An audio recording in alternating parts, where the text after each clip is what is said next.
আল্লাহ তাআলা অসম্ভবকে যে সম্ভব করতে পারেন। আসিয়া আলাইহিস সালাতু ওয়াস সালাম যখন ফেরাউনের স্ত্রী ছিলেন, ফেরাউন তখন জালিম শাসক ছিল। কি শাসক বলেন? জালিম শাসক ছিল। তাকে কে যেন বলে দিল, ফেরাউন শোনো, তোমার শত্রু মুসা তোমার বিরুদ্ধে দাঁড়াবে, আমরা আগের কিতাবগুলোতে পাইছি। ফেরাউন বলল, ঠিক আছে, আমার শত্রু মুসার জন্ম আমি ঠেকাবো, আজকে থেকে কোনো পুরুষ সন্তান এই জনপদে আমি জন্ম নিতে দেব না। সে করলো কি, তার নেতৃত্ব পাকাপোক্ত করার জন্য, তার ক্ষমতাকে চিরস্থায়ী করার জন্য সে কি করলো, 40,000 শিশুকে এট এ টাইম হত্যা করে বসলো। কত হাজার বলেন? 40,000 শিশুকে এট এ টাইম হত্যা করে বসলো। কেন? মুসার জন্ম ঠেকাতে হবে। আল্লাহ বলছেন, ফেরাউন রে, আমার মুসার জন্ম ঠেকানোর জন্য 40,000 শিশু তুই হত্যা করেছিস, কোনো লাভ হবে না। আমার মুসাকে তার মার পেট থেকে ভূমিষ্ঠ করে সুন্দর করে আমি তোর বাড়িতে আমার মুসাকে বড় করবো। জোরে বলি সুবহানাল্লাহ। ফয়সালা কার? কার ফয়সালা? আল্লাহর ফয়সালা। কি সুন্দর করে মার পেট থেকে সন্তান যখন বের হবেন, ওয়া আউহা ইলা উম্মি মূসা আন আরদিহি ফাইন খিফতি আলাইহি ফালকিহি ফিল ইয়ামি ওয়া লা তাখাফি ওয়া লা তাহজানি। আমি মুসার মাকে ওহী দিয়ে দিলাম, হে মুসার মা, সন্তান ডেলিভারি হয়ে যাক, চিন্তা করো না। তোমার চোখের সামনে এই যে বাচ্চাগুলোকে মেরে ফেলছে, হতাশ হয়ো না। তোমার সন্তানকে আমি আল্লাহ নিজের সিকিউরিটি দিয়ে দেব। যদি তোমার আশঙ্কা হয় সন্তান ডেলিভারি হওয়ার পর আমি জান্নাত থেকে সুন্দর কাঠের বাক্স পাঠায় দেব। কাঠের বাক্স পাঠায় দেওয়া হলো। সুন্দর করে কাঠের বাক্সে প্রস্তুত করে তাকে নদীতে, সাগরে যখন তাকে ভাসিয়ে দেওয়া হলো, সেই সাগরে ভাসতে ভাসতে যায়। এবার মুসার মা তার ছোট বোনকে বলতেছে, মানে মুসা ইসলামের খালাম্মাকে বলছে, তুমি যাও নদীর কিনারে দেখে সে দেখো তো এই সুন্দর সুন্দর পালকিটা, এই সুন্দর বাক্সটা কোথায় গিয়ে থেমে যায়। চলতেছে, চলতে চলতে এমন জায়গায় গিয়ে থেমে গেল যে জায়গায় সবচেয়ে ভয়ঙ্কর জায়গা, ফেরাউনের রাজপ্রাসাদের ঠিক পিছন দিকে। রাজরানী আসিয়া আলাইহিস সালাতু ওয়াস সালাম গোসল করার জন্য যে ঘাটে নামবেন, সেই ঘাটের সামনে গিয়ে এটা থেমে গেছে। আসিয়া আলাইহিস সালাতু ওয়াস সালাম গোসল করার জন্য আসছেন, তিনি গোসল করবেন।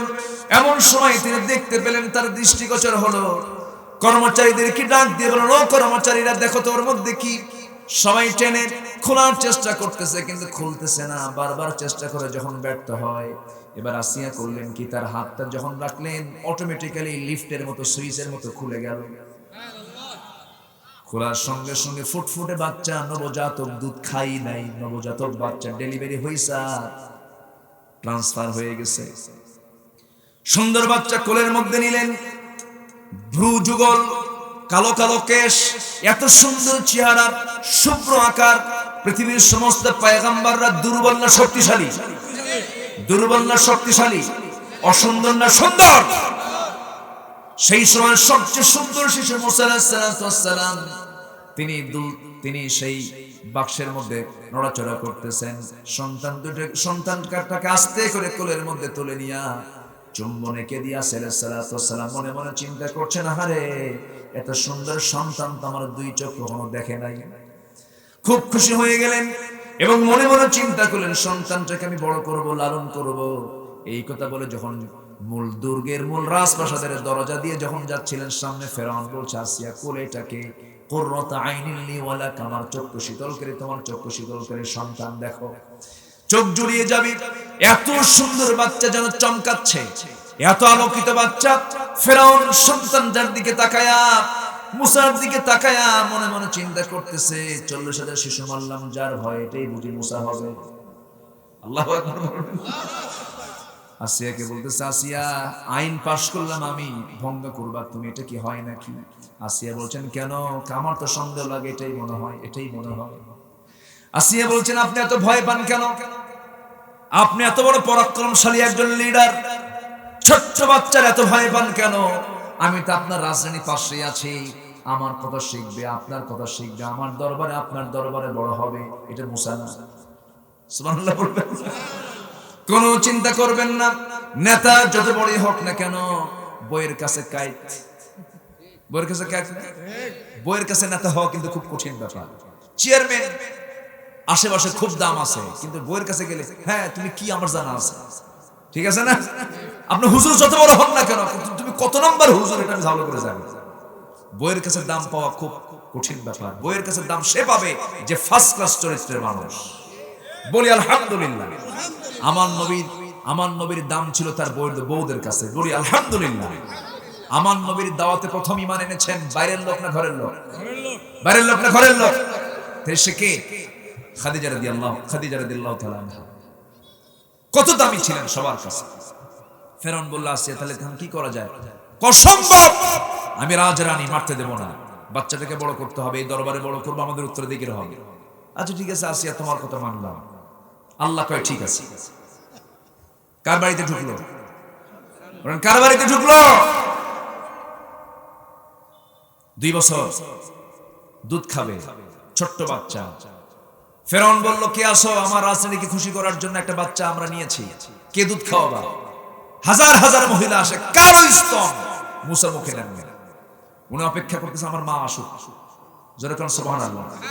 আগে বাচ্চা আসছে, এরপরে কে? মার। উনি অপেক্ষায় আছে।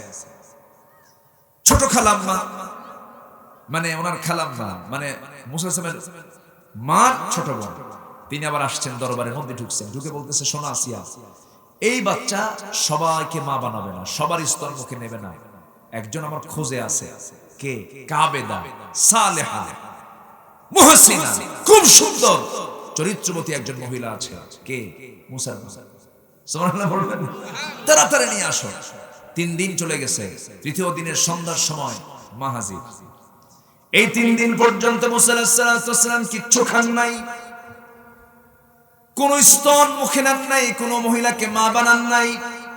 চোখটা গর্তের মধ্যে চলে গেছে।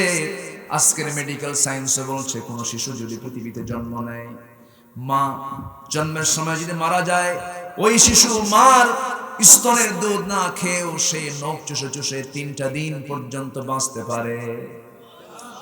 মানে তার পেটের মধ্যে 3 দিনের খাবার রিজার্ভ আল্লাহ তাআলা পাঠায় দেন।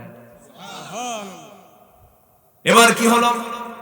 সন্তানটাকে মার কোলে যখন তুলে দেওয়া হলো, মায়ের গন্ধ সন্তান বুঝে গেছেন। মা তো সন্তানকে কোলে নিয়ে আনন্দাত্মহারা হয়ে গেছেন, দুধ খাওয়া শুরু হয়ে গেছে। আসিয়া বলছে, মহিলা তুমি কিন্তু আমার কাছে অনেক দামি মহিলা, আমি তোমাকে দরবার ছেড়ে যেতে দেব না।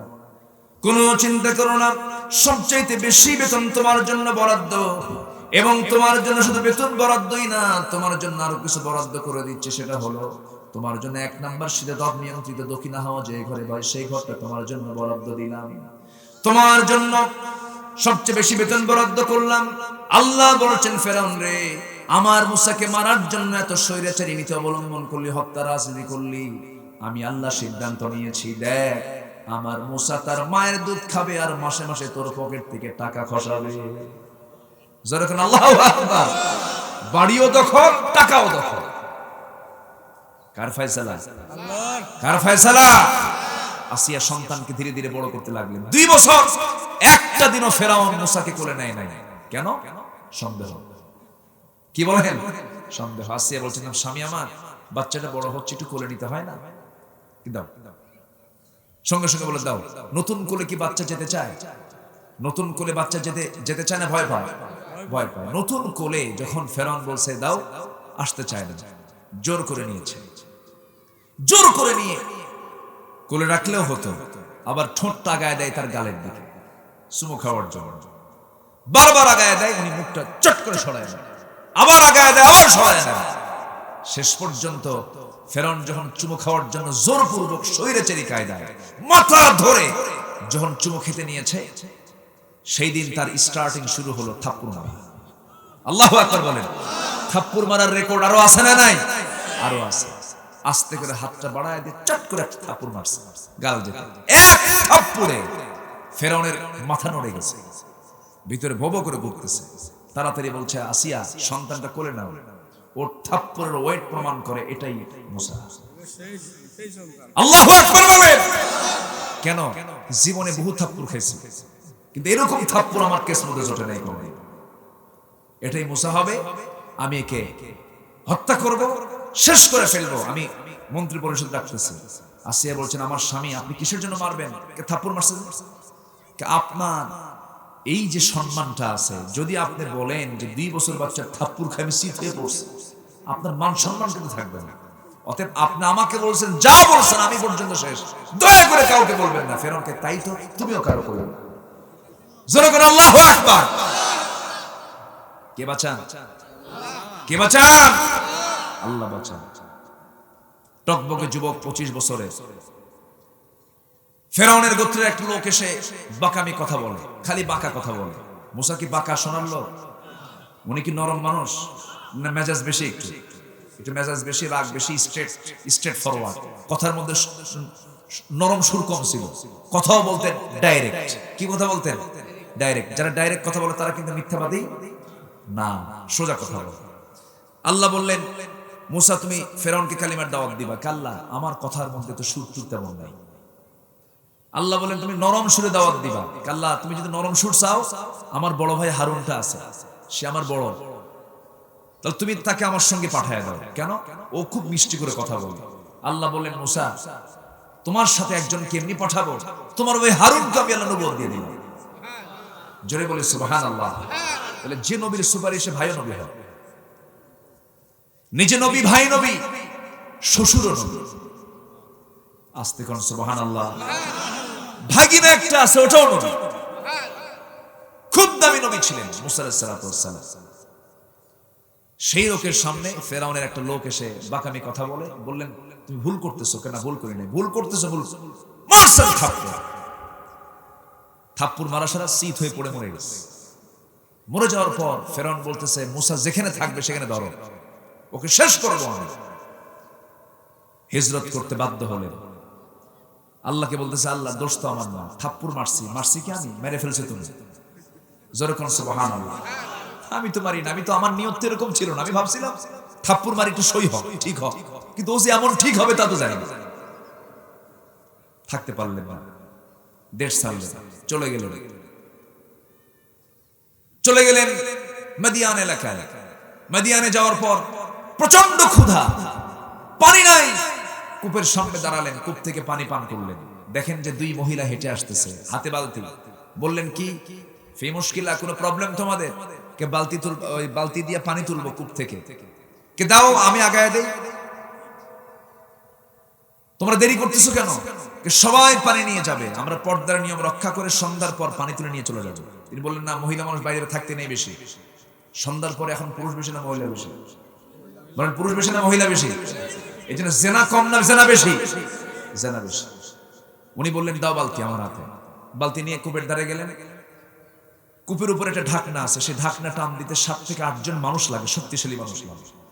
সেই ঢাকনা বাম হাতে ধরলেন, মারলেন, ফিকা ছিটকে পড়ে গেছে। 2 মহিলা থরথর করে কাঁপে, আর এটা মানুষ গন্ধ কিছু। জোরে কান সুবহানাল্লাহ। 7 থেকে 8 জন মানুষ যা টান দিতে লাগে, সে টান দিল কয়জন? কে কে কে বলেন? পানি তুলে বললে, যাও সোজা বাড়িতে। বাবা বলতেছে, মা প্রত্যেকদিন আসতে দেরি হয়, আজকে এত তাড়াতাড়ি কেন? কাব্বা কাবিয়ুন আজিজ, শক্তিশালী এক যুবককে দেখলাম, দারুণ শক্তি, হাত দিল আর ছিটকে পড়ে গেল ঢাকনা।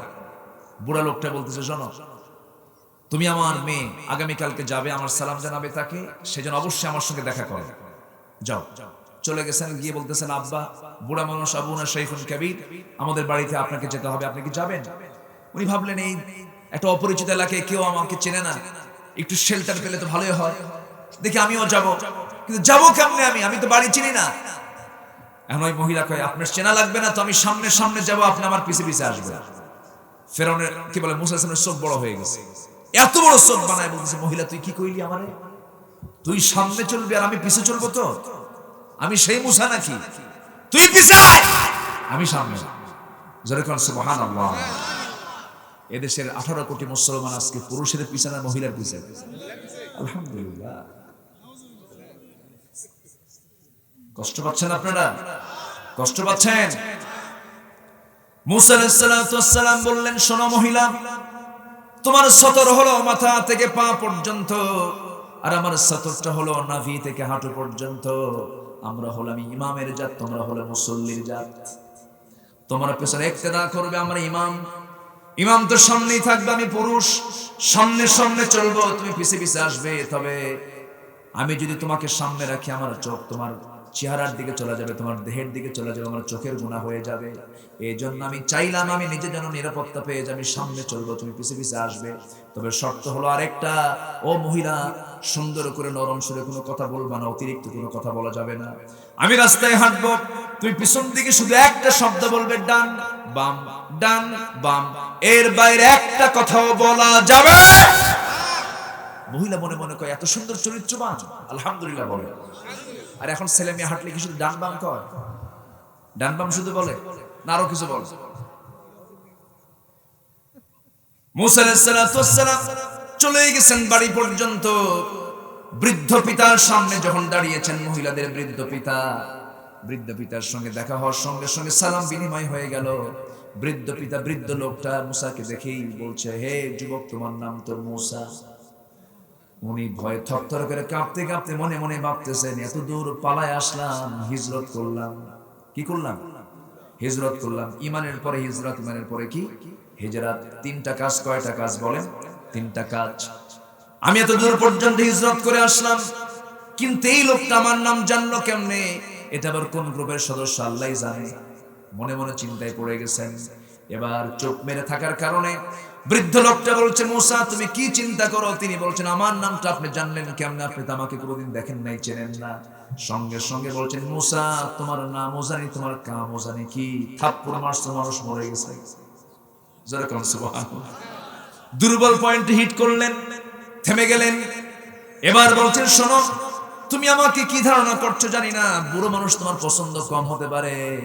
আমার চামড়া গুলো কুচকে গেছে, চোখেও আমি কম দেখি, আমার মাথার চুলগুলো সাদা হয়ে গেছে, কিন্তু আমার সামনে যে তুমি দাঁড়িয়ে দাঁড়িয়ে কথা বলছো, সাধারণ কোন বুড়ার কাতারের বুড়া আমি নই।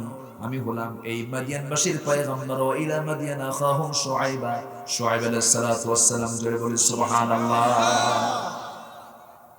এই কথা বলার সঙ্গে সঙ্গে কি খুশি হয়ে গেছেন, জড়ায়া ধরে বলছেন, জীবন ধন্য হলো, নবীর সঙ্গে দেখা হয়ে গেল। সেই সময় মুসা আলাইহিস সালাম নবুয়ত পান নাই। এবার বলছেন, শোনো, আমার দুটা মেয়ের যে কোনো একটা মেয়েকে তোমার সঙ্গে বিয়ে দেব, তুমি কি রাজি আছো নাকি? তিনি দেরি না করে সঙ্গে সঙ্গে বললেন, দিলেই রাজি, এখনই বিয়ে করতে রাজি আছি। এবার বলছেন, বিয়েতে দেব, তোমার করতে পারো না কেন? থাপ্পড় মারলে মানুষ মরে। আমার মেয়েকে তোমার সঙ্গে বিয়ে দেব, তবে শর্ত হলো তোমার রাগটাকে কমাতে হবে। এই জন্য আমার বাড়ির ছাগলগুলো তোমাকে লালন পালন করতে হবে 8 বছর। তবে 10 বছর করলে পরে অনার্স ডিগ্রি সহ মাস্টার্স ডিগ্রি হয়ে যাবে। 8 বছর করলে ভালো অনার্স কোর্স হবে, আর 10 বছর কোর্স করলে কি কোর্স হবে? মাস্টার্স কোর্স হয়ে যাবে। এবারে দায়িত্ব দেওয়া হলো, দায়িত্ব হলো আল্লাহর নবী সাল্লাল্লাহু আলাইহি ওয়াসাল্লামের বাড়ির ছাগলগুলো পালন করা, ছাগলগুলো মাঠে নিয়ে যে চরানো, লালন পালন করা। ছাগল, যত প্রাণী আছে প্রাণীগুলোর মধ্যে সবচেয়ে ভদ্র, শান্ত, শিষ্ট প্রাণী হলো ছাগল, নাকি? সবচাইতে বাঁকা। একবার যদি ব্রেক মারে, ব্রেক মারা বোঝেন তো, ছাগলের ব্রেক কিন্তু সামনের 2 পায়ে থাকে। একবার যদি ব্রেক মারে, ওই ব্রেকের ঠেলায় দেখা যায় পাবলিক ছাগলওয়ালা ওই ব্রেক মেরে বুঝায় দিচ্ছে, তুই ছিঁড়ে নিয়ে যা দড়ি। এই যে ব্রেক মারছে, আমরা বললাম না, এই জাত হলো ছাগল। এই ছাগল পালার দায়িত্ব দেওয়া হলো মুসাকে 10 বছর। হাদিসে এসেছে প্রত্যেকটা প্রাণী হলো মুসলিম, আর ছাগল হলো স্পেশাল মুমিন। আলহামদুলিল্লাহ। কারণ স্পেশাল মুমিন, কারণ এমন কোন পয়গম্বর নাই যে পয়গম্বর ছাগল পালন করেন নাই। কারণ ছাগল চষানো অত্যন্ত কঠিন কাজ, ধৈর্যের ব্যাপার। ইমানের দাওয়াত দিতে গেলে, দ্বীনের দাওয়াত দিতে গেলে 1 নাম্বার কোয়ালিটি হলো ওয়াতাওয়াসাউ বিল হাক্কি ওয়াতাওয়াসাউ বিস সাবর, ধৈর্য ধরতে হবে। আমার বন্ধুগণ, ছাগল পালার দায়িত্ব পেলেন। ছাগল পালতে পালতে 10 বছর পূর্ণ হলো। ইবনে কাসির এসেছে, শেষ দিন যেদিন তিনি ছাগলগুলো নিয়ে যখন বাড়ির দিকে আসবেন, ছাগল পাল থেকে একটা মাত্র ছাগল কি হলো, পাল থেকে একাই দৌড় মারছে একদিকে। সেই ছাগলটা ধরার জন্য মুসা পিছের পিছে দৌড় মারছেন, ছাগল সহজে ধরা দেয় না। শেষ পর্যন্ত নবীর হাতে ধরা খেয়ে গেছে, থেমে গেছে, থরথর করে কাঁপে। 2 পা 2 হাতের মধ্যে তুলে শূন্যে খাড়া করেছেন। এক আছাড়ে মেরে ফেলবেন, এক আছাড়ে মারবেন তিনি, এই সিদ্ধান্ত নিয়েছেন। কিন্তু দেখা গেল ছাগলটা থরথর করে কাঁপে, লোম থেকে লোমকূপ থেকে ঘামগুলো টপ টপ করে পড়ে, চোখে মুখে ভীতির ছাপ। মুসা মনে মনে চিন্তা করলেন, ছাগলের কোনো ইলম কালাম কিচ্ছু নেই, মাইরা কি লাভ? দয়া হলো, মোহাব্বত হলো, দুই পা দুই হাত থেকে ছেড়ে দিয়া ছাগলটাকে কোলের মধ্যে নিয়া যখন তাকে সুন্দর করে মোহাব্বত করলেন, আদর করলেন, আল্লাহ বললেন, মুসা তোমার রাগ কমে গেছে, আমি এখন তোমার নবুয়ত দিয়ে দিলাম। সুবহানাল্লাহ। অনেক লম্বা কথা, শুনবেন? আগ্রহ আছে? এবার নবুয়ত নিয়ে দাওয়াত দিতে গেলেন আসিয়া আলাইহিস সালাতু ওয়াস সালামকে। তিনি কালিমা পড়লেন। কি পড়লেন? কালিমা পড়লেন। কালিমা পড়ার সঙ্গে সঙ্গে ফেরাউন বলল, আসিয়া শেষ পর্যন্ত তুমি আমার শত্রু, মুসার দিন তুমি গ্রহণ করলা। তিনি বললেন, মুসার তো কোনো দিন না, দিন কার? আসতে বলো না, দিন কার? আমি তো সেই আল্লাহর দিনকে মেনে নিয়েছি, যে দিন আল্লাহ তাআলার, যে আল্লাহ আমার আল্লাহ, সেই আল্লাহ আপনারও আল্লাহ, সেই আল্লাহ আকাশের আল্লাহ, সেই আল্লাহ জমিনের আল্লাহ। আল্লাহু লা ইলাহা ইল্লা হুয়াল হাইয়ুল কাইয়্যুম। জোরে বলুন আল্লাহু আকবার। সে আল্লাহর প্রতি ঈমান আমি এনেছি। ও আমার স্বামী ফেরাউন, আমি আপনাকে জাহান্নাম যেতে দেব না, আপনি ঈমানটা আনেন। দেখেন উল্টা আবার দাওয়াত দিচ্ছে। আসিয়া কাকে? ফেরাউনকে কালিমার দাওয়াত দিচ্ছে। কোন বুকে কোনো ভয় আছে নাকি? বুকে কোনো ভয় আছে? আমার মা দেখেন ওই মহিলা কি করলেন। আসিয়া আলাইহিস সালাতু ওয়াস সালাম শেষবারের মতো বললেন, স্বামী গো, আমি আপনাকে দারুণ ভালোবাসি, আমার যৌবন আপনার কাছে, আপনার যৌবনটা আমার কাছে। আপনি আমার স্বামী, আমি আপনার স্ত্রী, আমি আপনার কল্যাণকামী, আমি আপনার কল্যাণ চাই। একটা বারের জন্য আপনি কালিমা পড়ে মুসলমান হয়ে যান। ফেরাউন ক্ষেপে অগ্নিশর্মা হয়ে বলতেছে, আসিয়া সারা জীবন আমি তোমাকে কোনোদিন কথায় কষ্ট দেই নাই, কাজে কষ্ট দেই নাই, আমি তোমাকে রাজরানীর মর্যাদা দিয়ে রেখেছি, কিন্তু আজকে তুমি আমার সবচেয়ে বড় দুশমন, তুমি মুসার দলে তুমি চলে গেছো, আমি তোমাকে রক্ষা করব না। এবার আসিয়া বলছেন, মুসা তো নির্বাচন করে আল্লাহর নবী হয় নাই, মুসাকে নির্ধারণ করে নবী বানিয়েছেন কে? আসতে বলবেন না, কে? আল্লাহকে পেতে হলে নবীকে মানার দরকার আছে না নাই? সেই নবীকে এজন্য আমি মেনেছি আমার স্বামী গো। সঙ্গে সঙ্গে ফেরাউন বলছে, আমার রাষ্ট্রে থাকতে গেলে মুসার কোনো কর্তৃত্ব, মুসার কোনো হুকুম তোমার মানা যাবে না। আসিয়া বলছেন, আমার স্বামী মরতে রাজি আছি, কিন্তু ঈমান ছাড়তে রাজি নাই। ওয়াল্লাযীনা আমানু ওয়া হাজারু ওয়া জাহাদু ফি সাবিলিল্লাহ। এক নম্বরে যারা ঈমান আনবে, ঈমান আনা সহজ, রক্ষা করা কঠিন। আসিয়া আলাইহিস সালাতু ওয়াস সালাম রক্ষা করলেন। এই রক্ষা করতে গিয়ে কি হলো? যার কাছে যৌবন দিয়েছেন, যিনি তার স্বামী, সেই স্বামী তাকে বলে ফেলল, আমি তোকে হত্যা করব, আমি তোকে শুলে চড়াবো, আমি তোকে করাত দিয়ে চিরে দুই টুকরা করে শহীদ করে দেব।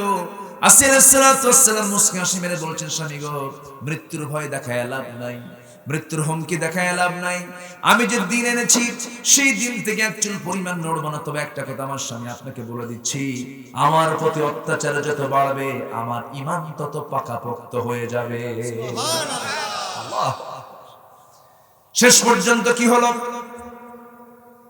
ফেরাউন চূড়ান্ত সিদ্ধান্ত নিল, জল্লাদ ডেকে আনলো, হাত পা বেঁধে ফেললো, একটা করে অঙ্গ কাটা হলো, রক্তগুলো ফিনকি দিয়ে পড়লো, মুখে কোনো আওয়াজ নাই, মুখে একটাই আওয়াজ, সবাই বলেন লা ইলাহা ইল্লাল্লাহ। আরো জোরে লা ইলাহা ইল্লাল্লাহ। আরো জোরে লা ইলাহা ইল্লাল্লাহ। সুবহানাল্লাহ আলহামদুলিল্লাহ লা ইলাহা ইল্লাল্লাহ। আরো জোরে লা ইলাহা লা ইলাহা ইল্লাল্লাহ মুহাম্মাদুর রাসূলুল্লাহ সাল্লাল্লাহু আলাইহি ওয়াসাল্লাম। ইমরাতে ফিরাউন কি করলেন? কোরআনে আসছে, সূরা তাহরিম পড়বেন, সূরা তাহরিম, সূরা তাহরিমের শেষ আয়াতের দিকে আসছে। সূরা তাহরিমের ভিতরে আসছে, ইমরাতে ফিরাউন কি করলেন, আসিয়া আলাইহিস সালাতু ওয়াস সালাম কি করলেন? এত বড় পরীক্ষা তার জীবনে আসলো, মৃত্যুর হুমকি চলে আসলো। ডান হাত কেটে ফেলে দেওয়া হলো, রক্ত ফিনকি দিয়ে পড়ে। বাম হাত কেটে ফেলে দেওয়া হলো, রক্ত ফিনকি দিয়ে পড়ে। রক্তগুলো দেখছেন, আল্লাহর জিকির করছেন। শেষ পর্যন্ত করা টানা হলো, মাথা থেকে শুরু করা হলো, ধীরে ধীরে চিরে চিরে তার বডি যখন দ্বিখণ্ডিত করা হচ্ছে, সেই সময় তিনি আকাশের দিকে তাকায় একটা দোয়া করেছেন। সেই দোয়া কোরআনে কোড হয়েছে। জোরে কোন সুবহানাল্লাহ। তার কিতাব হলো তাওরাত, আর তার দোয়া ঢুকলো কোথায়? কোথায় ঢুকলো বলেন? কোরআনে ঢুকে গেল। তিনি দোয়া করছেন সেই সময় কেমন করে? রব্বি বিনিলি ইনদাকা বাইতান ফিল জান্নাহ ওয়া নাজ্জিনি মিন ফিরআউনা ওয়া আমালিহি। ওয়াল্লাহ, তোমার কাছে আমার দোয়া হলো একটা ঘর তুমি আমাকে দিবা। কয়টা ঘর? জান্নাতে কিন্তু একটা ঘর থাকবে না, অসংখ্য ঘর থাকবে। কিন্তু আসিয়ার দোয়াটা কত সুন্দর, শ্রেষ্ঠ দোয়া। আল্লাহ তার দোয়াটা এত সুন্দর করে পছন্দ করেছেন, তার দোয়া কোরআনে ঢুকিয়ে দিয়েছেন। মানে ও দুনিয়ার নারী সমাজ, ও দুনিয়ার পুরুষগুলো, তোরা আসিয়ার মতো দোয়া কর। কি সুন্দর দোয়া করেছেন ইমানকে বাঁচানোর জন্য।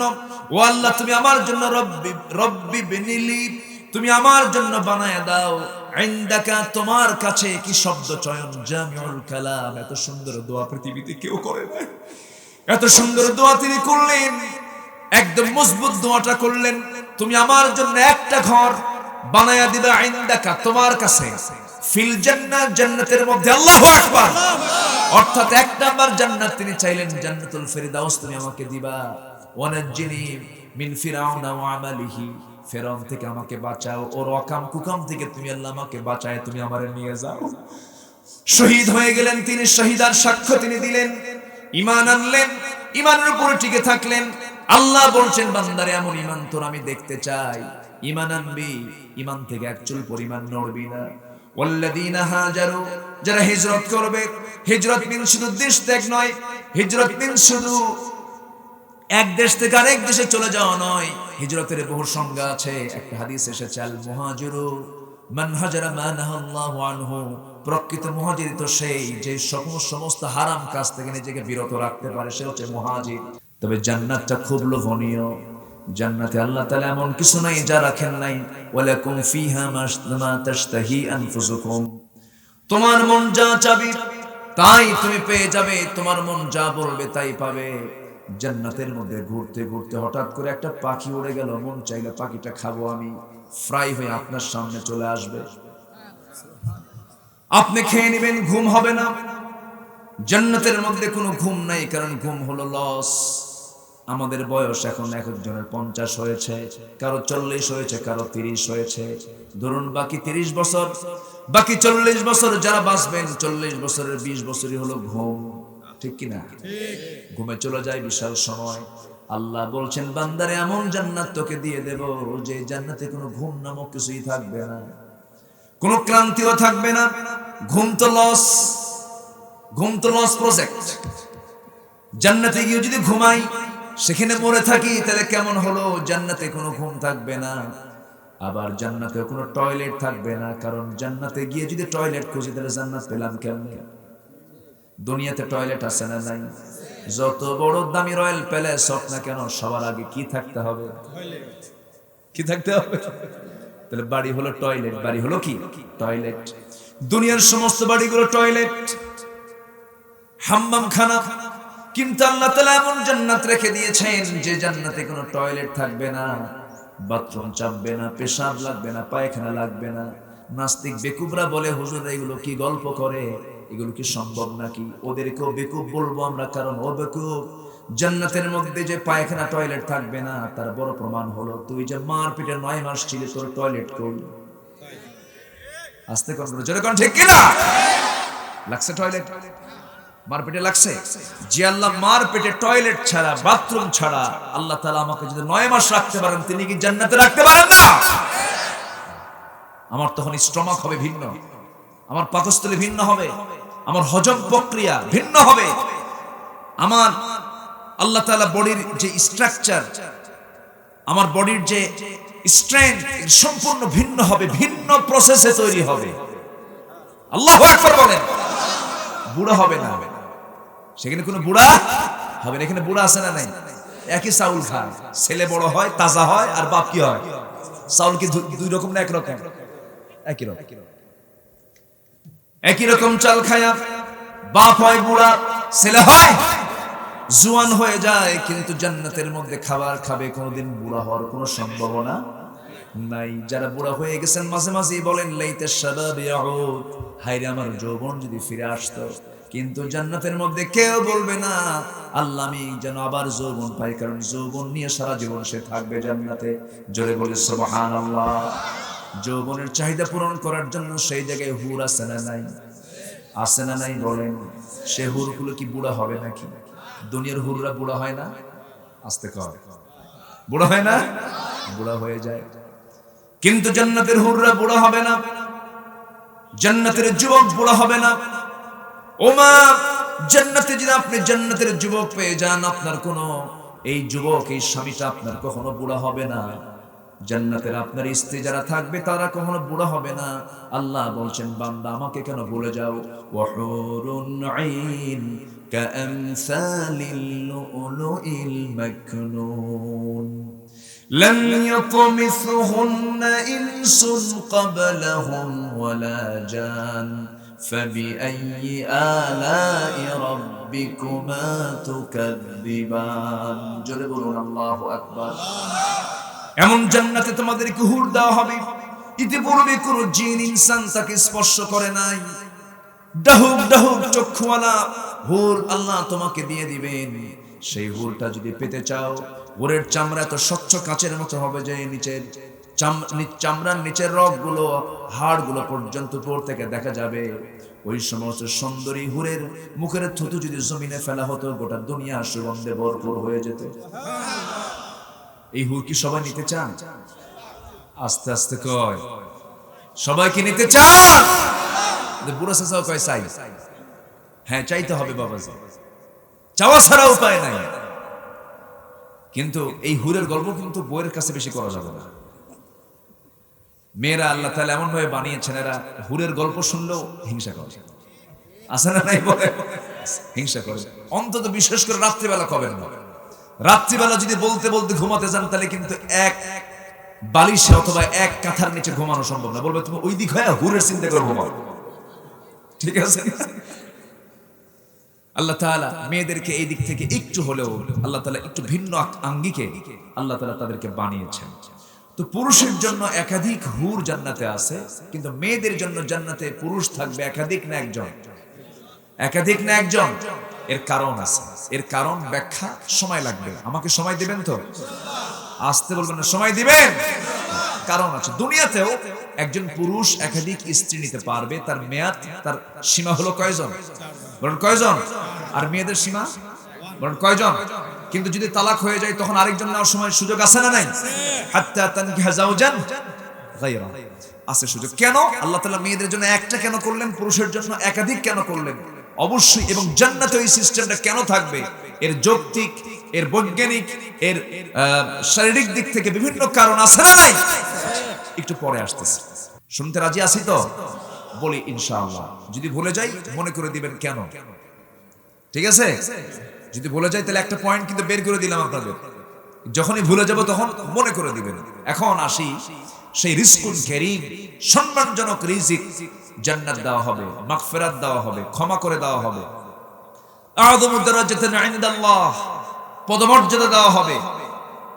এরপরে এত সম্মান, এত মর্যাদা দেওয়া হবে, জান্নাত দেওয়া হবে। কি কি কাজ করলে পরে? এখন কাজের দিকে আমরা আস্তে আস্তে যাচ্ছি। আল্লাহ তাআলা বলছেন এক নাম্বার কাজ হলো ঈমান আনা। কি আনা? আসতে বলবেন না, কি আনা? ঈমান আনা। এখন বলতে পারেন হুজুর আমার নামই তো ঈমান আলী। আছে না? নাম কি? ঈমান আলী। সৌদি আরবে আমার দেশের মানুষ যখন হজে যায় সবার নামের আগে মোহাম্মদ। সবার আগের নামে কি? মোহাম্মদ। আবার মোহাম্মদের শর্ট হলো এমডি। কি? এমডি। আমার নামেও আছে, আগে তো বুঝি নাই, ইংরেজিতে এমডি লেখা আছে। এখন এমডি হলো ম্যানেজিং ডিরেক্টর। Managing director. তো এমডি যখন সৌদি আরবের ইমিগ্রেশন যখন দেখে তখন বলে কি ব্যাপার, বাংলাদেশের কেউ কি আর কর্মচারী নাই, সবাই কি ম্যানেজিং ডিরেক্টর? তো পরে বলা হলো না, এটা সেই এমডি না, এটা হচ্ছে মোহাম্মদ। এমডি মোহাম্মদ। আমাদের সবার নামের আগে কি আছে? মোহাম্মদ। কিন্তু মোহাম্মদ কিন্তু একটা পরিপূর্ণ নাম। আমার দেশের কারো নামে একটা না, মেলাগুলো নাম একসাথে, ঠিক আছে না, একসাথে। তো ঈমান আলী নাম রাখলেই ঈমানদার হওয়া যায় না, ঈমান আলী নাম রাখলেই জান্নাত পাওয়া যাবে না। ঈমান থাকার দরকার আছে না নাই? নাম হলো হিম্মত আলী। কি নাম? হিম্মত আলী। কিন্তু সাইকেলের চাকা বাস চলি ও স্টপ করে, তাহলে কি হিম্মত আলী নাম হলো না? হিম্মত আলী দিয়া হিম্মতের প্রকাশ পাওয়া যায় না। ঈমান আলী নাম রাখলে পর ঈমানদার হওয়া যায় না। মুসলিমের ঘরে জন্মগ্রহণ করলেই মুসলিম হওয়া যায় না। ব্রাহ্মণের ছেলে ব্রাহ্মণ হতে পারে, খ্রিস্টানের ছেলে খ্রিস্টান হতে পারে, বৌদ্ধের ছেলে বৌদ্ধ হতে পারে। আমার বন্ধুগণ, কিন্তু মুসলমানের সন্তান মুসলমান হতে পারে না, ইমামের ছেলে ইমাম হতে পারে না যদি ইমামতের যোগ্যতা তার না থাকে। নামাজ পড়বেন নাকি? আপনি আগে এক ইমামের পিছনে নামাজ পড়েছেন, তার ছেলে ইমাম মারা যাওয়ার পর তার ছেলে গাঁজা খায়, নামাজ পড়বেন? নামাজ পড়বেন তার পিছনে? তাহলে ইমামতি করার জন্য যোগ্যতা লাগে। মুসলমান হওয়ার জন্য বংশগত পরিচয় দিয়ে আল্লাহর সামনে মুসলমানের পরিচয় দিতে পারবো না। মুসলমানের পরিচয় দিতে গেলে তার মধ্যে ইসলাম থাকতে হবে। এক আনা 16 আনা, এক আনা 16 আনা। আংশিক মানবো আংশিক মানবো না, আমার ঈমান কখনো পাকাপোক্ত হবে না। সে মুনাফিক হবে, অথবা ফাসিক হবে, অথবা জালিম হয়ে যাবে। আল্লাহ তাআলা এই বিষয়ে বলছেন, আফাতুমিনুনা বিবাদিল কিতাবি ওয়া তাকফুরুনা বিবাদ। কিতাবের কিছু অংশ মানবে, কিছু অংশ মানবে না, কিছু অংশকে বিশ্বাস করবে, কিছু অংশকে বিশ্বাস করবে না। এটার ফলাফল হলো খিজিয়ুন ফিল হায়াতিদ দুনিয়া, দুনিয়ার জিন্দেগিতে লাঞ্ছিত হবে। 180 কোটি মুসলমানের দুনিয়ায় আজকে মুসলমানরা আজকে সম্মানিত না লাঞ্ছিত? বলেন সম্মানিত না লাঞ্ছিত? এর মূল কারণ হলো কোরআনটাকে তারা পরিপূর্ণ মানে না। আমার দেশের মুসলমান 5 ওয়াক্ত নামাজ পড়ে আবার সুদের কারবার করে, আছে না নাই? সুদ খাওয়া মুসলমান আমার দেশে নাই? সুদ খায় আবার মুসলমান, সুদ খায় আবার মুসলমান। রাগ করতেছেন নাকি আপনারা? দয়া করে কি উঠবেন না? এখন উঠলে কিন্তু ভাবো ওটাই সুদ খায়। তাল মতো থাকেন সবাই। সুদ একটা মহামারীতে রূপ নিয়েছে আমার দেশে। জুমার খুতবায় সুদের ওয়াজ করা কঠিন। আসতে কোন কেন? জুমার খুতবায় ঘুষের ওয়াজ করা কঠিন, কারণ ম্যাক্সিমাম মসজিদগুলো দখল করে আছে হলো বেনামাজি সুদখোর শরাবখোররা। তারা সব দখল করতে করতে মসজিদে দখল করে ফেলেছে, আছে না নাই? কেমন করে দেখেন। অথচ আল্লাহ তাআলা বলেছেন মসজিদের দায়িত্ব কারা নেবে? মসজিদের দায়িত্ব কোনো বেনামাজি, সুদখোর, শরাবখোর এই সমস্ত লোকগুলো মসজিদের দায়িত্ব নিতে পারবে না। মসজিদের তত্ত্বাবধান করবে হলো ইন্নামা ইয়া'মুরু মাসাজিদাল্লাহ মান আমানা বিল্লাহ ওয়াল ইয়াউমিল আখির ওয়া আকামাস সালাহ ওয়া আতাস যাকাতা ওয়া লাম ইয়াখশা ইল্লাল্লাহ فعسى أولئك أن يكونوا من المهتدين। জোরে বলুন আল্লাহু আকবার। মসজিদের দায়িত্ব ইয়ামুরু, মসজিদের কেয়ারটেকারি কারা করবে? যারা ঈমান আনবে আল্লাহর উপরে, আখিরাতকে বিশ্বাস করবে, নামাজকে কায়েম করবে, যাকাত আদায় করবে। ওদিকে কি খায়? কি খায়? সুদের কারবার করে। ওয়ালাম ইয়াখশা ইল্লাল্লাহ, আল্লাহ ছাড়া কাউকে ভয় পাবে না। ফাআসা, অচিরে এই সমস্ত বান্দাগুলো হেদায়েত প্রাপ্তদের তার অন্তর্ভুক্ত হয়ে যাবে। জোরে বলে সুবহানাল্লাহ। সিদ্ধান্ত নিতে হবে প্রত্যেককে। এখানে যারা বসে আছে আমি মনে করি প্রত্যেকে একটা করে বাংলাদেশ। আলহামদুলিল্লাহ বলেন। প্রত্যেকে এক একজন কি বাংলাদেশ। সবাইকে দায়িত্ব নিতে হবে। মসজিদের দায়িত্বে কোনো বেনামাজি, সুদখোর মসজিদের সভাপতি সেক্রেটারি হতে পারবে না, পারবে না, পারবে না। আছে না নাই? 4.5 লক্ষ মসজিদ আছে। আমার তো মনে হয় প্রত্যেকটা মসজিদের ইমামরা আজকে মাজলুম। কথা বলতে পারেন না। সভাপতি বলে হুজুর এমন ওয়াজ করবেন যেন আমার বিরুদ্ধে একটা শব্দ না বের হয়। আছে না নাই? হ্যাঁ, ওর চাকরি শেষ। একটা কথা বলবেন না, জুমার নামাজের খুতবা দেওয়ার পর সুদখোরের বিরুদ্ধে ওয়াজ করছে এক খতিব। নামাজ শেষে এখন ওই যে ক্যাশিয়ার বলতেছে, হুজুর আপনি তো আমার দিকে তাকায় তাকায় ওয়াজ করলেন, কথা বলছেন না? পরের সপ্তাহে ওয়াজ করছে হলো ঘুষের বিরুদ্ধে, সেক্রেটারি ঘুষ খায়। হুজুর আপনি তো আজকে আমার দিকে তাকায় তাকায় ওয়াজ করলেন। সম্মানিত ভাইয়েরা, সম্মানিত বন্ধুগণ, মসজিদ হচ্ছে মুসলমানদের সবচাইতে বড় অফিস, সবচেয়ে বড় কার্যালয় হলো মসজিদ। মসজিদ কাজকে অকার্যকর করে রাখা হয়েছে। ইমামরা আজকে হক কথা বলতে পারে না। ইমামদের এত অবমূল্যায়ন, 2 কোটি টাকা খরচ করে, 5 কোটি টাকা খরচ করে মসজিদ বানায়, আছে না? কোটি কোটি টাকা খরচ করছে, টাইলস ফিটিংস বাহির থেকে শ্বেত পাথর নিয়ে আসে, বিশাল মসজিদ।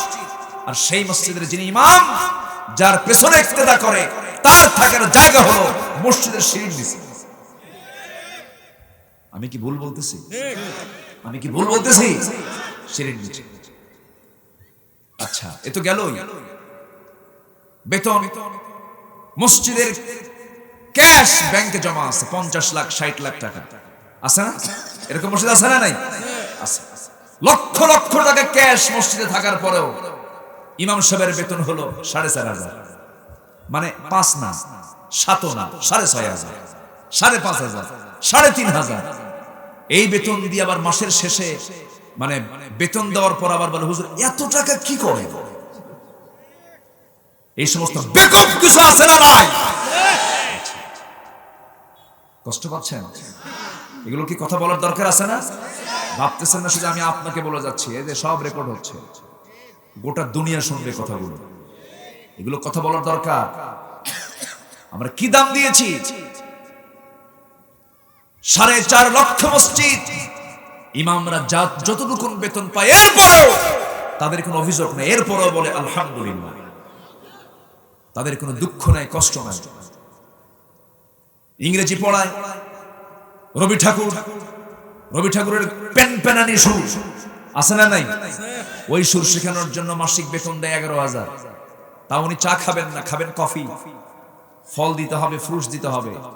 আর যিনি কোরআন শরীফ শিখাবেন, ওনার মাসিক বেতন হলো নাই। মাসিক বেতন কি নাই। এরপরে ওনাকে চাও দেবে না, নাস্তাও দেবে না। 30 দিনের ডিউটি। 3 মাসে কোরআন শেখার পর যেদিন তার দোয়া হবে যে কোরআন হাতে উঠতেছে, কোরআন হাতে ওঠার দিন অনুষ্ঠানে দাওয়াত করছে, হুজুর আপনিও আসেন, দোয়া টোয়া করে সবাই দোয়া করবেন আমার ছেলের জন্য, আমার ছেলে কোরআনটা হাতে নিয়েছে, সে যেন কোরআন ভালো করে পড়তে পারে। এরপরে যিনি শিক্ষক পড়াইছে, শেষে এখন বলে, হুজুর আসছেন তো, অনেক কষ্ট করেছেন, 3টা মাস পড়ালেন, কোরআন শিখিত টাকা নেওয়া জায়েজ নেই, হুজুর দোয়া করবেন। কত বড় বার্তা আছে না নাই? আমরা এগুলো করি, আমরা এগুলোই শিখেছি। আজ আপনি মক্কায় যান, আব্দুর রহমান সুদাইসি হাফিজাহুল্লাহ, আমি তার সঙ্গে কথা বলেছি। ডক্টর মোহসিন আল কাসিম মদিনার ইমাম, আমি তার সঙ্গে কথা বলেছি। একদিন আমি তার সহকারী, তাকে তার বলা যায় না, তার সহকারীর সঙ্গে একটু বেতন নিয়ে কথা বললাম। তো বেতন নিয়ে কথা বলতেই একটা মুস্কি হাসি মারলেন। বললেন যে কাবার যিনি ইমাম, তার নির্দিষ্ট কোনো বেতন নাই, তাকে প্রত্যেক মাসে ফাঁকা চেক দেওয়া হয়, ব্ল্যাঙ্ক চেক দেওয়া হয়, যা লাগে নেবেন আপনি। আলহামদুলিল্লাহ বলবেন না? জোরে বলি আলহামদুলিল্লাহ। তাকরিম সালেহ আহমদ তাকরিম কে কোন দেশ? সৌদি আরব না? হ্যাঁ, সৌদি আরব। সৌদি আরব গভর্নমেন্ট তাকে এই পুরস্কার পাওয়ার জন্য, সে বিজয়ী হওয়ার জন্য তাকে 27 লক্ষ টাকা পুরস্কার দিয়েছে। হাফেজ আদিল কাছ থেকে কয়েক বছর আগে 50 লক্ষ টাকা পুরস্কার দিয়েছে। আমার দেশেও পুরস্কার দেয় হলো এই যে ছোট্ট একটা বল আছে না, মেরে দেয় ছক্কা।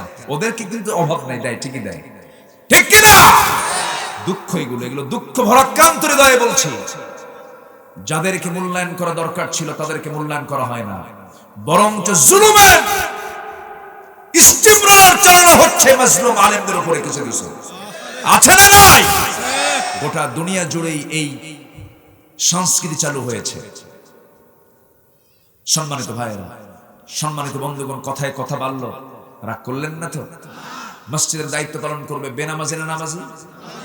নামাজি না বেনামাজি? নামাজি। ইমাম বড় না সভাপতি বড়?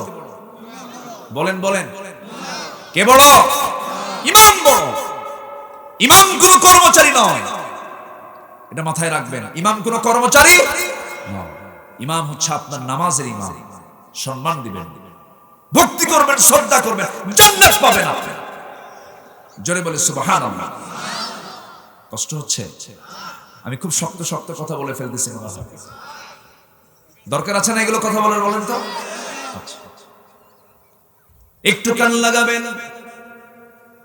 আমার বন্ধুগণ। সেই জান্নাত আমরা পেতে চাই যে জান্নাতের ভিতরে সকল নিয়ামত থাকবে, সেই জান্নাতের ভিতরে কিছু ফল ফলাদি থাকবে। আল্লাহ তাআলা ফল ফলাদি খাওয়াবেন। জান্নাতের অসংখ্য নিয়ামতগুলো আল্লাহ তাআলা রেখেছেন, কিন্তু আল্লাহ বান্দাকে বলছেন, বান্দা সেই লোভনীয় জান্নাত আমি তোমাকে দেব, তিনটা কাজ তুমি আমার জন্য করবে। সেগুলো কি? আল্লাহ তাআলা বলছেন,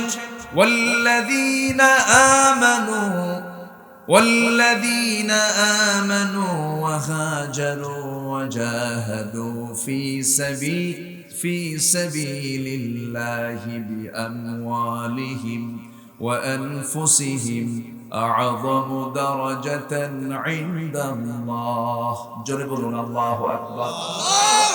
সেই তিনটি কাজের এক নাম্বার কাজ হলো, যারা ঈমান আনবে সেই ঈমানটার মধ্যে কোনো শিরিক থাকা যাবে, বেদাত থাকা যাবে। মানুষের শরীরে ক্যান্সার আছে না নাই? কত ক্যান্সার হয়, স্কিন ক্যান্সার হয়, লিভার ক্যান্সার হয়, স্টমাক ক্যান্সার হয়, কত ক্যান্সার মানুষের শরীরে বহন করে চলে, কত রোগী দুনিয়া জুড়ে আছে। তেমনি ইমানের কিছু ক্যান্সার আছে, সেই ক্যান্সারগুলোকে আমাকে আগেই খুঁজে বের করতে হবে। একেবারে জীবনের শেষ প্রান্ত যদি ক্যান্সারটা ধরা পড়ে যায়, যেমন রোগী বাঁচে না, তেমনি কিছু কিছু ক্যান্সার আছে ইমানের, যে ক্যান্সার একবার ধরা পড়লে পরে সেই ক্যান্সার থেকে আর কেটে ওঠা যায় না। আমার বন্ধুগণ, ইমানের ক্যান্সারগুলো কি কি আজকে আমি একটা একটা করে শোনাবো। আমার বন্ধুগণ, সব ক্ষতি হয়ে যাক আমার কোনো যায় আসে না, কিন্তু ইমানের কোনো ক্ষতি করা যাবে ইমানের ইমানকে কখনো নষ্ট করা যাবে না। আল্লাহ তাআলা বলছেন, বান্দারে শোনো। এই আয়াতের ব্যাখ্যা করতে গিয়ে আরেকটা আয়াত চলে আসতেছে, ওয়াল্লাযীনা আমানু ওয়া লাম ইয়ালবিসু ঈমানাহুম বিযুলমিন উলাইকা লাহুমুল আমনু ওয়া হুম মুহতাদুন। ঈমান যারা আনবে, ওয়া লাম ইয়ালবিসু ঈমানাহুম বিযুলমিন, তার ঈমানের সাথে জোড়া দেবে না কোন জুলুমকে। জুলুমটা কি? ইন্নাশ শিরকা লাযুলমুন আযীম, সবচাইতে বড় জুলুম হলো শিরক। এই শিরকের সাগরে আজকে আমরা হাবুডুবু কিন্তু খাচ্ছি। দেখবেন আমার দেশের বহু মানুষ এমন আছে, এরকম কথাও শুনলাম কয়েকদিন আগে, কে যেন বলল, দেবীর কাছে আমাদের জন্য একটু দোয়া চাবে না। আমার ভাইয়েরা, এই জাতীয় কথা কোন মুসলমানের মুখ থেকে শোভা পায় না। মুসলমান এই জাতীয় কোনো কথা বলতে পারে না। ঈমানটা কেমন করে চলে যায়? দেবীর কাছে দোয়া চাবে, দেবীর কাছে প্রার্থনা করবে। যারা দেবীকে ভালোবাসে, যারা দেবীর যারা পূজা করে, হিন্দু ভাইদের ব্যাপারে আমাদের কোনো কথা নাই। হিন্দু ভাইদের পাশে আমরা দাঁড়াবো, মন্দির আমরা পাহারা দেব, কোন মূর্তিকে আমরা গালি দেব না। ইসলাম এটাই বলে। কিন্তু কোন মূর্তির প্রশংসা কোন মুসলমান কখনো করতে পারে? আস্তে করতে পারে? করতে পারে না। ঈমান খুব সেনসিটিভ বিষয়, ঈমান খুব স্পর্শকাতর বিষয়। ঈমানটাকে কখনো ক্ষতিগ্রস্ত করা যাবে না, ঈমানকে আক্রান্ত করা যাবে না, জুলুম দিয়ে আক্রান্ত করা যাবে না, শিরিক দিয়ে আক্রান্ত করা যাবে না। আমার ভাইরা, ঈমান এত সূক্ষ্ম একটা বিষয়ের নাম। ইসবিহু মুমিনান ওয়া ইমসি কাফিরান। রাসূল বলেছেন, এমন একটা জামানা আসবে, সেই জামানায় সকালবেলা একজন বান্দার ঈমান থাকবে আর বিকালবেলা কাফের হয়ে যাবে। আরে ঈমানটা নষ্ট হয়ে যাবে। ঈমানকে নষ্ট করা যাবে না, ঈমানকে লালন করতে হবে, ঈমানের যত্ন নিতে হবে। ঈমানের যত্ন না নিলে পরে আমি দুনিয়াও লস হবে, আখিরাত আমার জন্য বরং বিশাল বড় ক্ষতি হয়ে যাবে আমার আপনার জন্য। এখন এই ঈমানটা কি? ঈমানটা এমন একটা বিষয়ের নাম, ইমান যার ঠিক থাকে তার সব ঠিক থাকবে, ইমান যার ব্যাঠিক হবে তার সব ব্যাঠিক হয়ে যাবে। ইমান এনেছেন। এক নম্বর ইমানদার ছিলেন পৃথিবীতে নবীরা ছিলেন এক নম্বর সলিড ইমানদার। আদম থেকে শুরু করে আমার নবী পর্যন্ত যত পয়গম্বর এসেছেন সকল নবীরা সব সেকেন্ড ক্লাস ইমানদার না ফার্স্ট ক্লাস ইমানদার? সেকেন্ড ক্লাস না first class? First class. Ibrahim আলাইহিস সালাতু ওয়াস সালাম সূর্যকে দেখে বললেন, হাদা রব্বি হাদা আকবার, হাদা রব্বি হাদা আকবার, এত বড় এটাই আমার রব, এটাই সবচেয়ে বড়। সূর্য দেখে উনি বলে ফেললেন, ফালাম্মা ফালা, যখন এটা অস্তমিত হলো, না আমার রব যদি হেরে যায় এটা আবার কেমন কথা, না এটা আমার রব নয়। খুঁজে খুঁজে কাকে বের করেছেন? আসতে বলবেন না, কাকে বের করেছেন? অথচ তার বাবা ছিল কি বলেন? তার বাবা কি মুসলমান? কে? মুশরিক। শুধু মুশরিক না, সে হচ্ছে মূর্তি বানানোর কারিগর। মূর্তি বানাতো। মূর্তি কি বানাতো? মূর্তি বানায়া সেই মূর্তিগুলো বাজারে বিক্রি করত। ইব্রাহিম আলাইহিস সালাম মনে মনে ভাবতেন, হায়রে এমন রব যে রব বাজারে বিক্রি হয়, যে রব বাজারে কি হয়? বিক্রি হয়। একদিন বলতেছে, বাজান তুই এই মূর্তিগুলো নিয়ে আয়, আমি একটু বাজারে যাচ্ছি। ইব্রাহিম আলাইহিস সালাম তিনি মূর্তিটার ঝুড়ি আছে না, ঝুড়িও না কি বলে এটা? ঝুড়ি, হ্যাঁ টুকরি না, টুকরি তো ছোট হয়, ঝাঁকা। খুব সুন্দর, বলি আলহামদুলিল্লাহ। দেখেন ভাষাগুলো কত সুন্দর না? বাংলা ভাষা কিন্তু অনেক সুন্দর। নোয়াখালী গেলে আরো বেশি সুন্দর পাবে, ঠিক আছে? আরো কঠিন, কিন্তু ওদের কাছে ওদেরটা ভালো। নোয়াখালীর টান যারা দিতে পারে, ওই এলাকায় জন্ম দিতে, তাদের কাছে ওটা মায়ের ভাষা, তো ওটাও ভালো আলহামদুলিল্লাহ। ভাষা কোনোটাই খারাপ না। ওরা পানিকে পানি বলতে পারে না, পানিকে কি কয়? হানি। আল্লাহ পাক হয় না, আল্লাহ ফাক। প হয় না, ফ হয়ে যায়, হঠাৎ করে হয়ে যায়। কত যে ভাষা আল্লাহ তাআলা দিয়েছেন, এই ভাষার মালিক কে বলেন তো? ভাষা নিয়ে চিন্তা করলে তো আল্লাহকে চেনা যায়। এই টাঙ্গাইলে মির্জাপুরের এই কোণা, আর ওইদিকে চলে যান কোথায়? সখীপুরের কোণা চলে যান, নাগরপুরে চলে যান, আবার চলে যান মধুপুর, ভুয়াপুর। ভাষা কি একরকম? আসতে ভাষা কি একরকম? ভুয়াপুর গেলে ভাষা হয়ে যায় আলাদা। কনে যাও, ভাত খেয়েছে আও, ঠিক আছে না? এরকম টান আছে না নাই? খাইছো? এটা তো টাঙ্গাইলের ওই দিকে, মধুপুরের দিকে, কালিহাতি, মধুপুর, ময়মনসিংহ, এরা একটু টান একটু বেশি মারে, মধ্যে মুনফাসিল হয়, মানে 3 আলিফ পরিমাণ টান, ঠিক আছে না? 3 আলিফ পরিমাণ টান। আমি কিন্তু আজকে সবাইকে বন্ধুর মতো কথা বলছি, কষ্ট পাচ্ছেন না তো? আমার দেশের বাড়ি হলো বগুড়া, আমি বগুড়া আমার জন্ম। তো নোয়াখালীতে আজ থেকে 14 বছর আগে এক মাহফিলে গেলাম। আমাকে বললো, হুজুর আমরা তো নোয়াখালী, আমরা সব নোয়াখালী, তা আপনি এমন একটা বাক্য বলবেন উত্তরবঙ্গের যেটা আমরা বুঝবো না। তো অনেকক্ষণ চিন্তা ফিকির করে ভাবলাম কি বলা যায়। বললাম, কে রে তুই আলুতে আলু ওয়াক্কালি আলু। বুঝতেছেন কি আপনারা? বোঝার তো কথা। কে রে তুই আলুতে আলু ওয়াক্কালি আলু, বোঝেন নাই মনে হয়? হ্যাঁ, তুমি আসলে তো আসলে, ওকে কেন নিয়ে আসলে? কে রে তুই আলুতে আলু ওয়াক্কালি আলু। কি কথা কি বুঝতেছেন আপনারা? এখন কি বুঝতেছেন আপনারা? কে রে তুই আলুতে আলু ওয়াক্কালি আলু, মানে আসলে তো আসলে, ওকে কেন নিয়ে আসলে। এটা হচ্ছে বগুড়ার যারা একদম রুট লেভেলের, গ্রাম্য লেভেলের, তারা এই ভাষায় কথা বলে।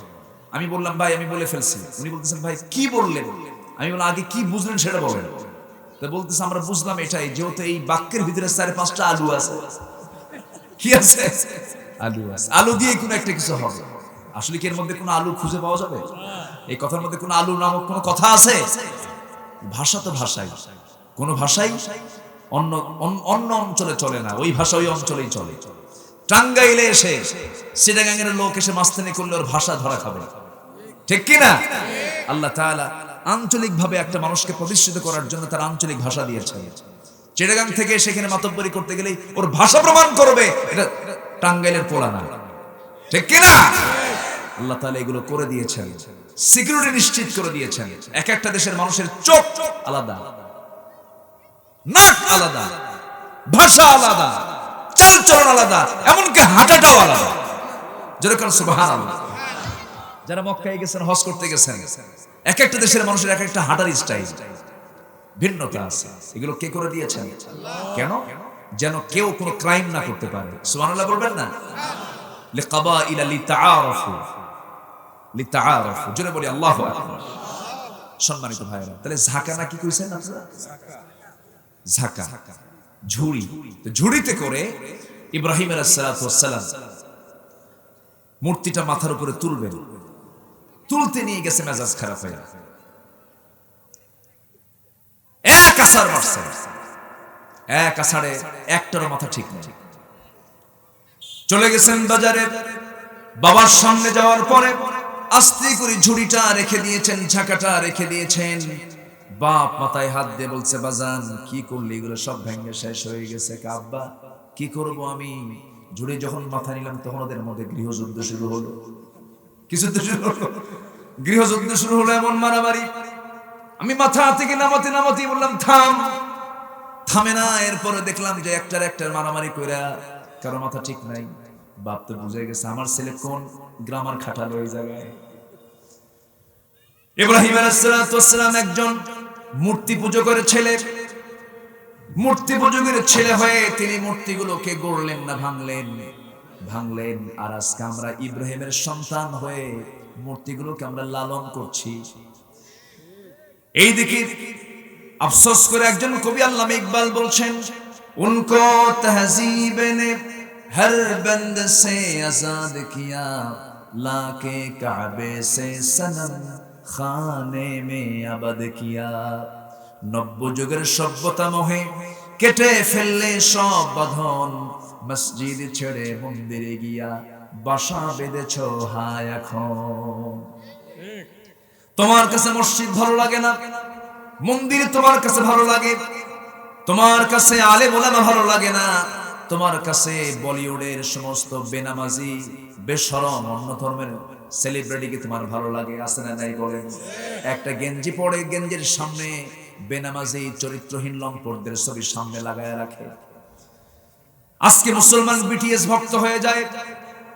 আজকে মুসলমান কত নোংরামির মাত্রায় চলে গেছে। আল্লাহ বলছেন বান্দার ঈমানটা নষ্ট করা যাবে না, ঈমানকে লালন করতে হবে, ঈমানকে যত্ন করতে হবে, ঈমানকে ক্ষতিগ্রস্ত করা যাবে না, ঈমানকে তোমার সবচেয়ে আগে প্রাধান্য দিতে হবে। আর ঈমানকে চার্জার, ঈমানের চার্জকে বৃদ্ধি করার জন্য তোমার এক নাম্বার কাজ হবে, সেটা হলো ঘুম থেকে উঠেই তোমার দায়িত্ব হবে এক নাম্বার কি তেলাওয়াত করা। আসতে বলবেন না, কি তেলাওয়াত করা। এখানে যারা বসে আছেন, আমি যদি বলি কোরআন পড়তে পারেন কয়জন, সবার কি হাত উঠবে নাকি? উঠবে না, এটা আফসোসের বিষয়। কিন্তু আমি সবাইকে জানাবো, আজকের মাহফিলে যারা আসছেন, এই সামনে থেকে শেষ মাথা পর্যন্ত যারা বসে আছেন, সবার তো চোখ আছে, বয়স কোনো বিষয় নয়। উতলুবুল ইলমা মিনাল মাহদি ইলাল লাহাদ, দোলনা থেকে মৃত্যু পর্যন্ত তোমরা জ্ঞান অন্বেষণ করো। আমার নবীর হাতে বায়াত নিয়েছেন 70 বছরের মানুষ, 80 বছরের মানুষ। সুবহানাল্লাহ বলেন। বুড়া বুড়া মানুষগুলো ইসলাম কবুল করেছেন, দিন শিখেছেন, কোরআন শিখেছেন। হয়তো বলবেন বয়স 60 বছর হয়ে গেছে, বুঝি না। এরকম বহু বুড়া চাচা আছে, যখন বলা হয় চাচা কোরআনটা পড়া শেখেন, বাবা মুখী আসে না। কিন্তু চাচাকে যখন বলা হয় চাচা, কদিম ধল্লার ওই জায়গায় পাকুল্লার মোড়ে একটা জায়গা আছে সুন্দর 10%, সেই জায়গার দাগ নাম্বার কত? 93। আছে না নাই? বলেন তো আছে না নাই? দুনিয়ার দাগ নাম্বার জানে চাচা, দুনিয়ার সমস্ত হিসাবগুলো জানে, মামলা করতে জানেন, হামলা করতে জানেন, কিন্তু কোরআনটা পড়তে পারেন না। ও আমার বৃদ্ধ চাচারা, আমার যুবক ভাইরা, সবার কাছে আমার উদাত্ত আহ্বান হলো, জান্নাতের দাগ নাম্বার আছে না নাই? আসতে বলেন, জান্নাতের দাগ নাম্বার আছে না নাই? সেই জান্নাতের দাগ নাম্বারগুলো খুঁজে বের করার জন্য আমাকে কোরআন পড়তে হবে। যেমন আল্লাহ তাআলা কোরআন শরীফের 9 নম্বর সূরা 20 নম্বর আয়াতে, এটা কি দাগ নাম্বার না? বলেন, 9 নম্বর সূরা 20 নম্বর আয়াতে আল্লাহ বলছেন, 3টা কাজ করব আমি, তোমাকে পদমর্যাদা দিয়ে দেব, গার্ড অফ অনার দিয়ে দেব, আমি তোমাকে জান্নাত দিয়ে দেব। 3টা কাজ তুমি করো। আমার বন্ধুগণ, এই সমস্ত বিষয়গুলো জানার জন্য সবার আগে আমরা ঘুম থেকে উঠে কি তেলাওয়াত করব? কোরআন তেলাওয়াত করলে কোনো অসুখ হবে না। জোরে বলি সুবহানাল্লাহ। আগের যুগের দাদিরা ঘুম থেকে উঠে তারা কি করতেন? কোরআন শরীফ তেলাওয়াত করতেন। চোখ তাদের নষ্ট হতো না, তাদের চোখ নষ্ট হতো না। আমি আমার নিজের চোখে দেখেছি, আমার নিজের দাদি ৭৯ বছর বয়সে খালি চোখে কোরআন পড়েছেন। আমি আমার জীবনে কখনো দেখি নাই আমার দাদিকে সকালবেলা শুরু হয়েছে কোরআন না পড়তে, প্রত্যেকদিন কোরআন শরীফ পড়তেন তিনি। এই বুড়া বয়সে একদিন দাদিকে বললাম, দাদি তুমি একটু আল্লাহর নামগুলো মুখস্থ করো। আল্লাহর নামটা ৯৯টা নাম আছে না নাই বলেন? তখন তার বয়স প্রায় ৭০ থেকে ৭৫ বছর বয়স হবে।